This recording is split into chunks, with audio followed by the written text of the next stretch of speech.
जितेंद्र,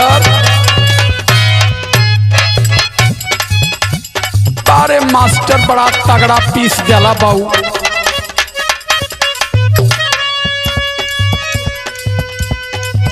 अरे मेरे बहुजन समाज के सम्मानित साथियों, बड़ी पीड़ा लेकर के गीत आपके बीच में मैं देना चाहता हूं और अपने उस नौजवान के लिए गीत गा रहा हूं जो आज पूरे भारत में बहुजन की निष्पक्ष आवाज है। भाई चंद्रशेखर रावण को अंतः मन से हृदय की गहराई से नमन करते हुए मैं भाई का सम्मान करता हूं। बाबा साहब अंबेडकर, सम्यक संबुद्ध माता सावित्रीबाई फूले के साथ मान्यवर कांशीराम साहब के सपने को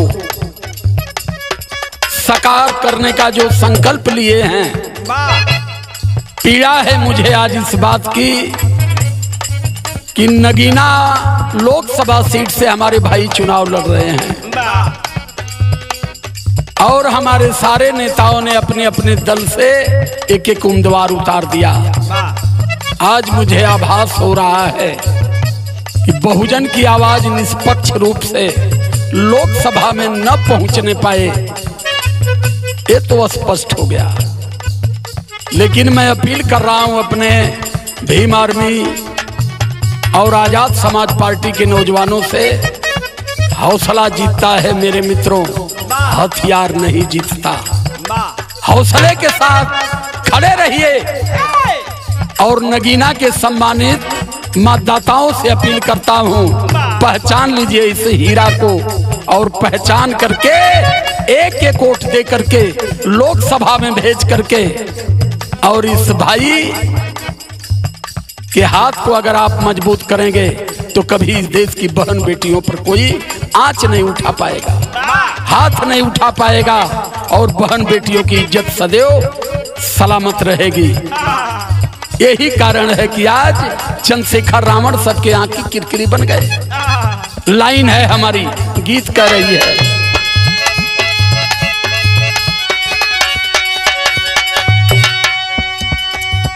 बहुजन के सानी चंद्री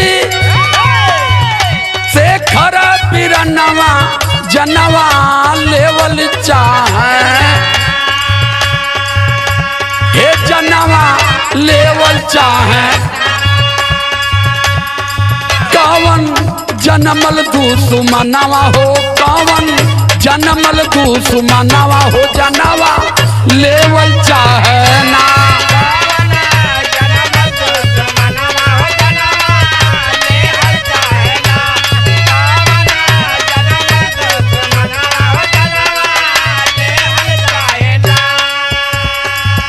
आर पार के जंग का भाई ने ऐलान किया है, बहुजन बनाम मूल निवासी और यार विदेशी।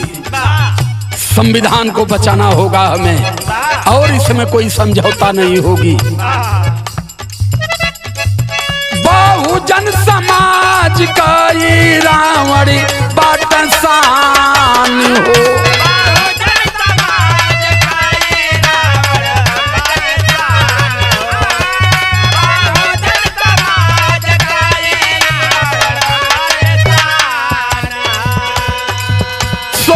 मानवादी होला हमरो अपमान हो,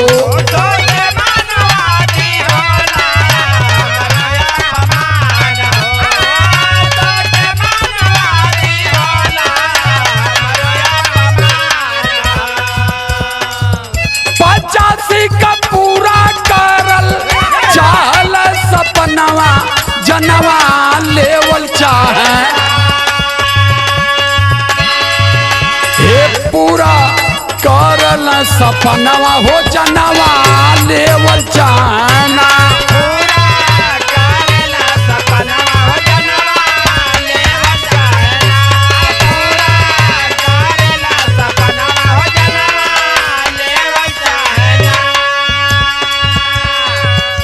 प्रत्यक्ष प्रमाण दे रहा हूं, भारत के सभी नेता थे, सबको वोट चाहिए, सभी आपके सम्मान के लिए लड़ रहे हैं।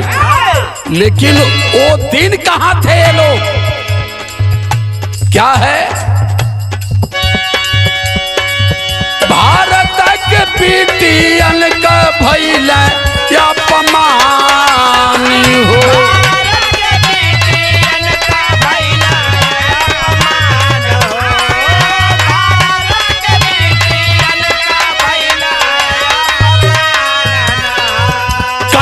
चंद्रशेखर रावण देखा ऐलान हो।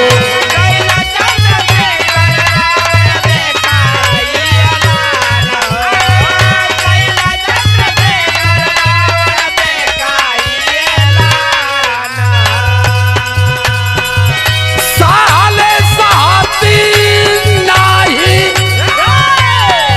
साले सहात नाही देखया पमनवा जनवा लेवल चाहे, हे जनवा लेवल चाहे ना कवना जनमल दुश्मनवा हो, जनवा लेवल चाहे ना।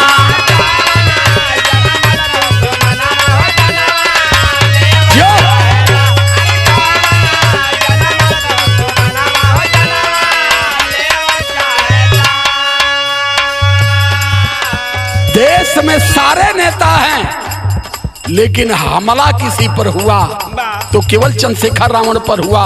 अरे मेरे नगीना के सम्मानित मतदाताओं, इसे जान लेना, क्योंकि निष्पक्ष और ईमानदारी से लड़ने वाला आपका बेटा है, आपका भाई आज आपके बीच में खड़ा है।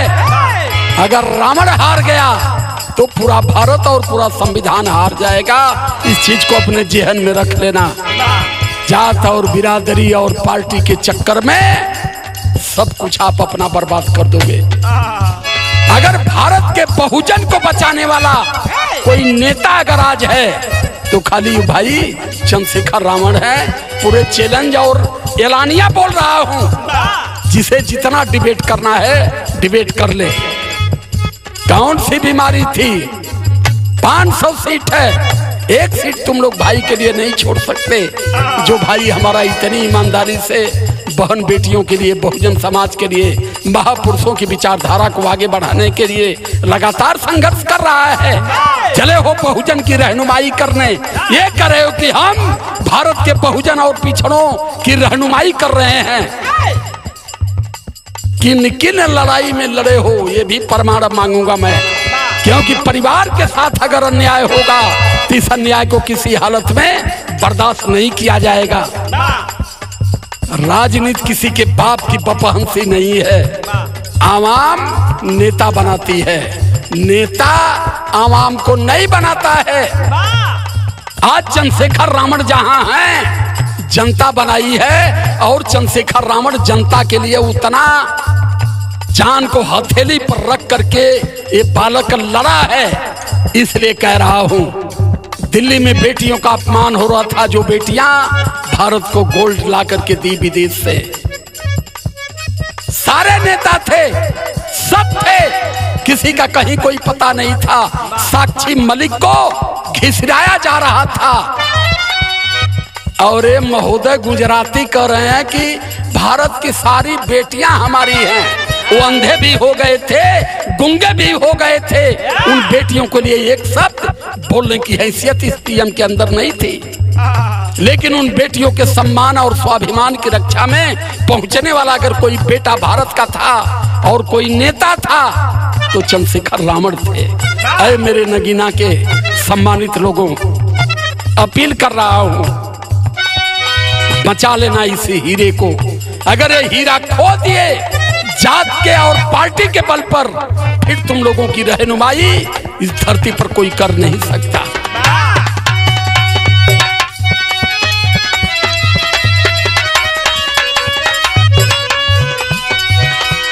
पहला नेता जिन्होंने अपनी आवाज दिया है संविधान के लिए, क्या है? संविधान बातें भले, जितनी भी पार्टी हैं सारे पार्टी के लोगों को बता रहा हूं, सब लोग संविधान की दुहाई देते हैं, लेकिन संविधान के लिए जीवन को बलिदान करने वाला आवाज अगर किसी ने उठाया तो उस नेता का नाम है चंद्रशेखर रावण। इसे ध्यान में रखो। सब कहत हो हाँ हम उस संविधान बचावे के चक्कर में हैं, लेकिन बोलने की हैसियत और ताकत किसी के पास नहीं है। लेकिन भाई ने हमारा ऐलान किया, संविधान हट गया तो मैं आत्महत्या कर लूंगा, मैं गुलाम भारत में जीने वाला नहीं हूं। लाइन कर रही है हमारी, क्या है? संविधान पते भले जाने चली जाई,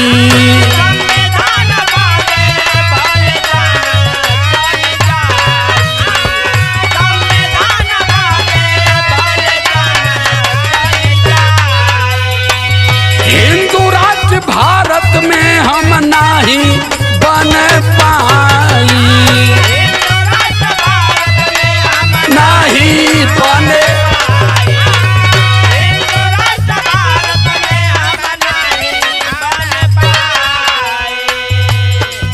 मानववादियन के टूटे, मानववादियन के टूटे लागल यही ठनवा, जनवा लेवल चाहना, जनवा लेवल चाहना, कौना जनमल तू सुमनवा हो, जनवा लेवल चाहना,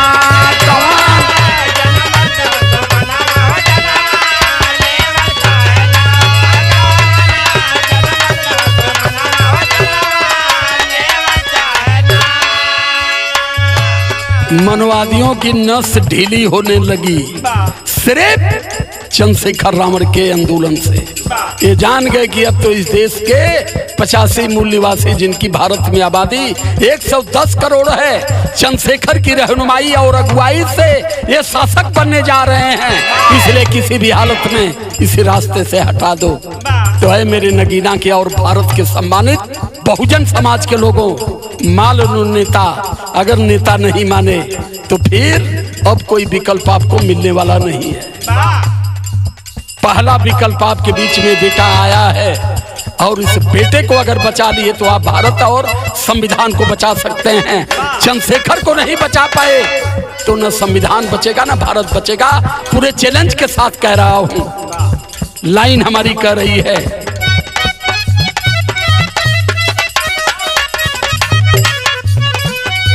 बाबा भीमराव जी का सुघर सपनवा,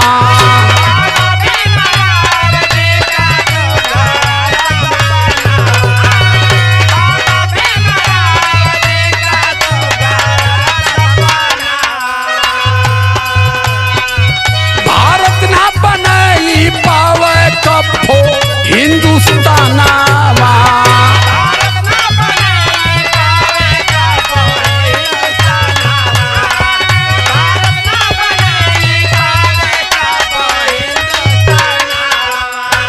बाबा साहब अम्बेडकर कहे थे कि भारत जिस दिन हिंदुस्तान हो गया उस दिन यहाँ से 100 करोड़ लोगों की अहमियत, हैसियत, अधिकार सब समाप्त हो जाएगा। ये भारत हिंदुस्तान नहीं है, भारत है। इसीलिए संविधान के इस समय बाबा साहब अम्बेडकर लिखते हैं संविधान में, India that is Bharat. Hindustan शब्द को बाबा साहब अम्बेडकर संवैधानिक शब्द बनने नहीं दिए। इस चीज को, इस कहानी को जान लो मेरे शानदार जानदार नेताओं, जो लोकसभा में पहुंच करके, विधानसभा में बैठ करके बार बार हिंदुस्तान हिंदुस्तान हिंदुस्तान का नाम ले रहे हो। आप अपने परिवार के लिए खाई खोद रहे हो। हिंदुस्तान का नाम छोड़ो और सीधे कहो कि भारत की सरजमी है, भारत की विधानसभा है, भारत की लोकसभा है। भारत का संविधान धर्मनिरपेक्ष है। इसमें हिंदू, मुस्लिम, सिख, ईसाई, बौद्धिस्ट सारे लोगों को सम्मान और स्वाभिमान से जीने का अधिकार है। जिस दिन भारत हिंदुस्तान हो गया उस दिन कोई कुछ नहीं कर पाएगा, सब यहाँ गुलाम हो जाएंगे। इसलिए कह रहा हूं, आखिरी लाइन है, चंद्रशेखर रावण करें, चंद्रशेखर रावण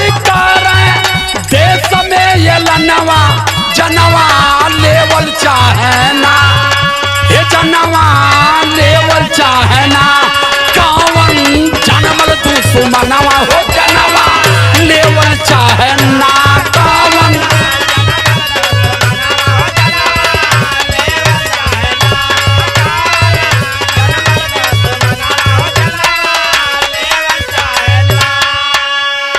किसी नेता पर कभी कोई हमला नहीं हुआ। हमला सिर्फ चंद्रशेखर रावण पर हुआ, हमला बाबा साहब अम्बेडकर पर हुआ, हमला संत गुरु रैदास पर हुआ और हमला संत कबीर पर हुआ। अरे बहुजन समाज के लोगों को ऊपर पूजने वाले, ध्यान नहीं दोगे तो अब कुछ मिलने वाला नहीं है, नहीं कुछ बचने वाला है। आखिरी लाइन कहते हैं हमारे आदरणीय कवि सुरभान साकेत जी और हमारे राम पलट मास्टर जी, क्या कहते हैं? राम पलट भैया सुना मूल निवासी,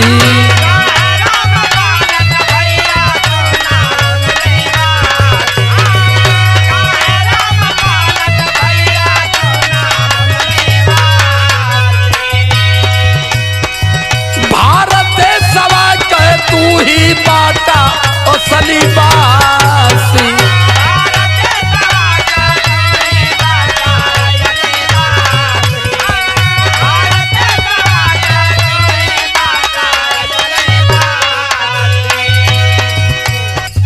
राजकुमार यादव देखा, राजकुमार यादव देखा करेला ये नवा जनवा लेवल चाहना, जनवा लेवल चाहना कौन जनमल दुश्मनवा हो जनवा लेवल चाहना।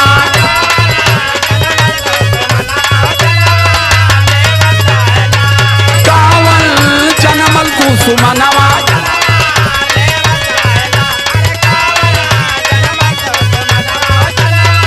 लेवल चाहे ना। सादर जय भीम, नमो बुद्धाय, बहुत बहुत साधुवाद।